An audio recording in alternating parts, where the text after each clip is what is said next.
animation running the Proton to the cosmic microwave background Starwalker Phi transform animation. I clicked all the buttons up here, and I think it's just running at some default settings here, but it's sweeping back and forth here. So you can play around with these buttons up here. I'm not going to do it for this quick video. Just wanted to show how cool it is. And one of them holds the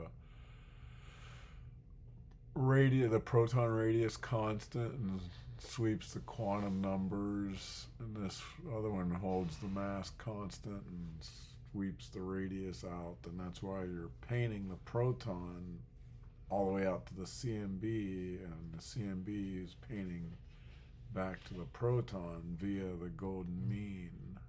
That's what the spiral is about. And so this captures it all right there. And it's all from the Klein-Gordon and the quantum superfluid solution. This is an animation of the quantum superfluid. However, it's also extended out to the CMB.